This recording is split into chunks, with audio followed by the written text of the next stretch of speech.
नमस्कार साथियों, decode exam के इस मंच पर मैं अमित आप सभी का स्वागत करता हूं। समसामयिक मुद्दों से जुड़े हुए 10 प्रश्नों की श्रृंखला को लेकर मैं पुनः उपस्थित हूं। आज देखते हैं कि हमारे पास वो 10 प्रश्न कौन से हैं और जानते हैं उनका व्याख्यात्मक रूप में कुछ हल। तो चलिए देखते हैं कि आज के सेगमेंट में हमारे पास पहला प्रश्न क्या है। तो आज पहला प्रश्न है, भारत में सेना के नए सेना प्रमुख कौन बनेंगे। देखिए भविष्य की बात हो रही है यहाँ पर। देखते हैं ऑप्शन हमारे पास क्या हैं। तो यहाँ पर ऑप्शन है हमारे पास देवराज अनबू, मनोज मुकुंद नरवाने, जनरल बिपिन रावत और इनमें से कोई नहीं। तो यहाँ पर जो हमारा इसका सही उत्तर होगा वो होगा मनोज मुकुंद नरवाने जो हैं वो नए सेना प्रमुख बनेंगे। बढ़ते हैं आगे और देखते हैं इनके बारे में कुछ जानकारी।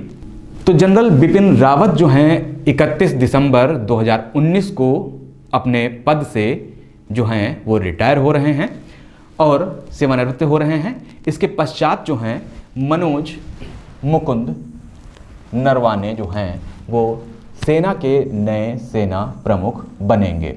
37 वर्षीय सेवा काल में लेफ्टिनेंट जनरल नरवाने ने विभिन्न कमांड में कार्य किया है। उन्होंने जम्मू कश्मीर में राष्ट्रीय राइफल्स बटालियन में भी कार्य किया है। ईस्ट इंडिया कंपनी की सरकार के अंतर्गत सैन्य विभागों में 1776 में भारतीय थल सेना की जो है वो शुरुआत हुई थी। भारतीय सेना का आदर्श वाक्य की अगर हम बात करें कि भारतीय सेना का आदर्श वाक्य क्या है थल सेना का, तो स्वपूर्व सेवा, सर्विस बिफोर सेल्फ, इसका जो है वो आदर्श वाक्य है। बढ़ते हैं अपने दूसरे प्रश्न की तरफ और देखते हैं कि इस सेगमेंट में हमारा दूसरा प्रश्न क्या है। तो यहाँ दूसरा प्रश्न है, विश्व आर्थिक फोरम के लिंग भेद सूचकांक में भारत को कौन सा स्थान प्राप्त हुआ है। देखते हैं कि हमारे पास यहाँ पर ऑप्शन कौन कौन से हैं। तो यहाँ पर ऑप्शन है हमारे पास 100वां, 114वां, 112वां स्थान और 116वां स्थान। तो यहाँ पर इसका जो सही उत्तर है वो है 112वां स्थान। बढ़ते हैं आगे और जानते हैं इसके बारे में कुछ और बातें। तो यहाँ पर विश्व आर्थिक फोरम के लिंग भेद सूचकांक में भारत को 112वां स्थान प्राप्त हुआ है। अगर 2018 की हम बात करें कि 2018 में इसको कौन सा 2018 में कि इसको कौन सा इस स्थान प्राप्त हुआ था, तो 108वें स्थान पर था भारत। इस रिपोर्ट को प्रतिवर्ष कौन आर्थिक फोरम द्वारा 2006 से प्रकाशित किया जाता है। कौन प्रकाशित कर रहा है, किसके द्वारा? आर्थिक फोरम के द्वारा यह प्रकाशित की जाती है रिपोर्ट। लिंग भेद सूचकांक द्वारा 4 मुख्य बिंदुओं पर क्या चीज, वो 4 मुख्य बिंदु कौन से हैं, तो है आर्थिक अवसर, राजनीतिक सशक्तिकरण, शिक्षा प्राप्ति तथा स्वास्थ्य में लिंग समानता को मापा जाता है। इस वर्ष लिंग भेद सूचकांक में आइसलैंड को पहला स्थान प्राप्त हुआ है। किसको? आइसलैंड को पहला स्थान प्राप्त हुआ है, जबकि नॉर्वे को दूसरा और फिनलैंड जो है हमारा उसको तीसरा तथा स्वीडन को चौथा स्थान प्राप्त हुआ है।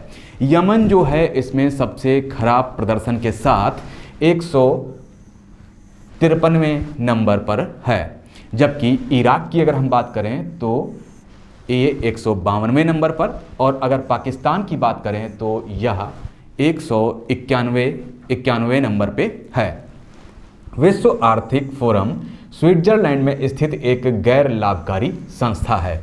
इसका मुख्यालय की अगर हम बात करें कि इसका मुख्यालय कहाँ है, तो कोलोग्री जिनेवा में जो है इसका मुख्यालय है स्विट्जरलैंड में। इस फोरम की स्थापना की अगर हम बात करें तो वह हुई है 1971 में यूरोपीय प्रबंधन के नाम से इसकी स्थापना हुई थी। और कहाँ हुई थी और किसने की थी, तो जिनेवा विश्वविद्यालय में कार्यरत थे एक प्रोफेसर क्लार्क्स एम श्वाब ने इसकी स्थापना की थी। इसका मिशन क्या है, अगर इसके मिशन की बात करें कि इसका मिशन क्या है, तो इसका मिशन है विश्व के व्यवसाय, राजनीति, शैक्षिक और अन्य क्षेत्रों में अग्रणी लोगों के साथ लाकर वैश्विक, क्षेत्रीय और औद्योगिक दिशा तय करना ही इसका जो वो मुख्य उद्देश्य है। बढ़ते हैं आगे और देखते हैं तीसरा प्रश्न। अभी हाल ही में सूचना और प्रसारण मंत्रालय के नए सचिव कौन बनाए गए हैं? हमारे पास ऑप्शन क्या है यहाँ पर देखते हैं। तो ऑप्शन है यहाँ पर सुनील कुमार, रवि मित्तल, सुनील कुमार। देखिए ये ऑप्शन यहाँ पर रिपीट कर दिया गया है, ये शायद गलती से हुआ है, खैर कोई बात नहीं, और इनमें से कोई नहीं। तो यहाँ पर इसका जो सही उत्तर है वो है रवि मित्तल। रवि मित्तल जो हैं यहाँ पर जो हैं नए सूचना और प्रसारण मंत्रालय के नए सचिव बनाए गए हैं। बढ़ते हैं आगे और जानते हैं इनके बारे में। तो रवि मित्तल सूचना और प्रसारण मंत्रालय के नए सचिव बनाए गए हैं। रवि मित्तल अमित खरे का स्थान लेंगे, जिन्हें उच्च शिक्षा विभाग में सचिव नियुक्त किया गया है। रवि मित्तल 1986 बैच के भारतीय प्रशासनिक सेवा बिहार कैडर के अधिकारी हैं। बढ़ते हैं अपने आगे अगले प्रश्न की तरफ।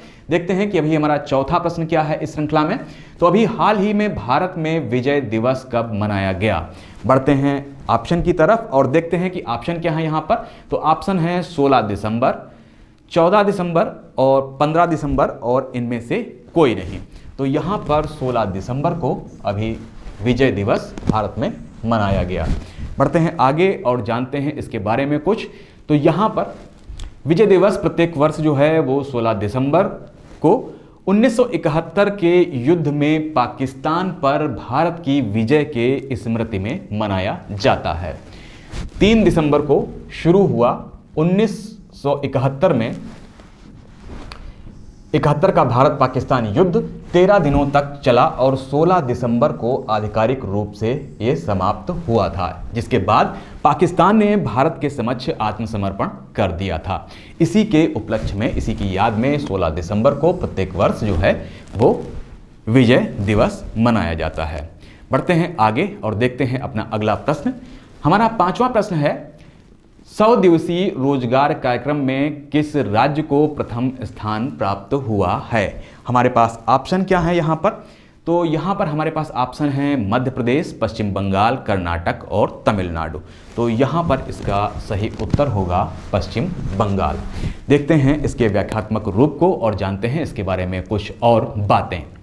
तो यहाँ पर पश्चिम बंगाल को 100 दिवसीय रोजगार कार्यक्रम में प्रथम स्थान प्राप्त हुआ है। पश्चिम बंगाल को प्रथम स्थान आजीविका को बढ़ावा देने के लिए प्राप्त हुआ है। ग्रामीण विकास मंत्रालय ने ग्रामीण रोजगार योजना के कार्यान्वयन में देश के जिलों में प्रथम और द्वितीय स्थान के लिए राज्य के बांकुरा और कूच बिहार जिलों का चयन किया है।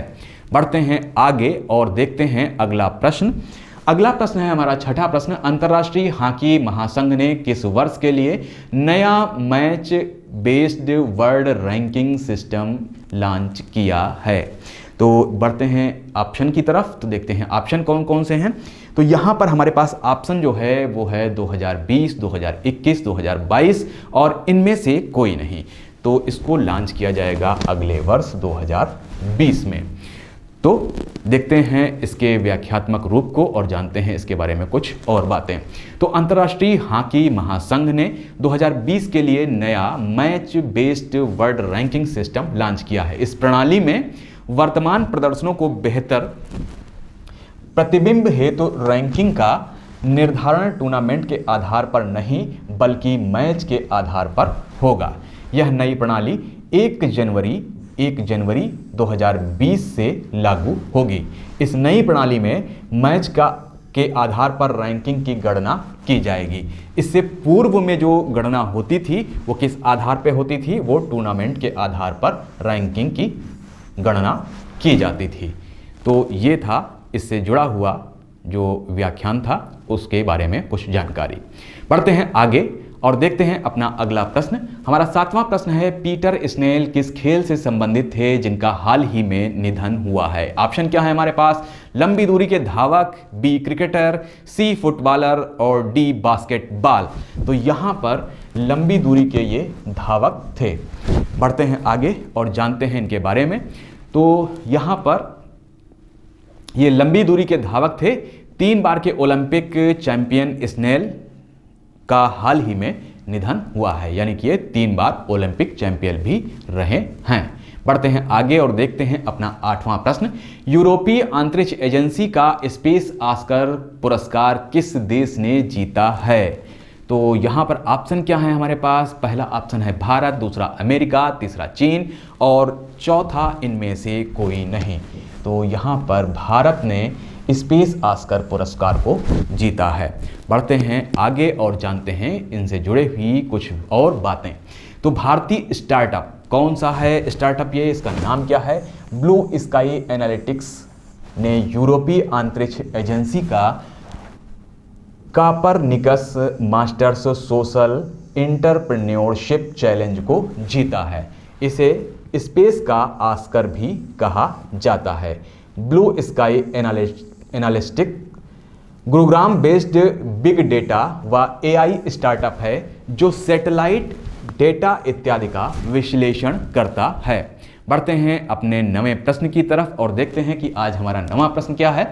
हाल ही में पहली बार किस अर्धसैनिक बल ने अपने कर्मियों के लिए मैट्रिमोनियल पोर्टल को शुरू किया है? हमारे पास ऑप्शन क्या है यहाँ पर हमारे पास ऑप्शन है ए बीएसएफ, बी सीआईएसएफ और सी है हमारा आईटीबीपी और डी यहाँ पर ऑप्शन है हमारा एसएसबी।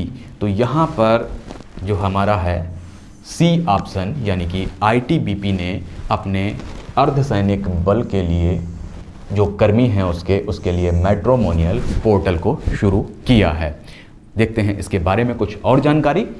तो आईटीबीपी ने अपने कर्मियों के लिए मैट्रिमोनियल पोर्टल शुरू किया है। भारत तिब्बत सीमा पुलिस यानी कि आईटीबीपी ने अपने अविवाहित, विधुर या विधवा और तलाकशुदा कर्मियों के लिए जीवन साथी खोजने में मदद पहुंचाने के लिए एक मैट्रिमोनियल पोर्टल को शुरू किया है।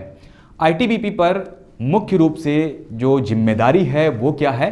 तो वो जिम्मेदारी ये है कि चीन से सटी हुई वास्तविक नियंत्रण रेखा और इंडो तिब्बत सीमा की रक्षा करने की इनके ऊपर जिम्मेदारी है। इनमें कितनी बटालियन सेवारत हैं? तो इसमें 56 बटालियन सेवारत हैं।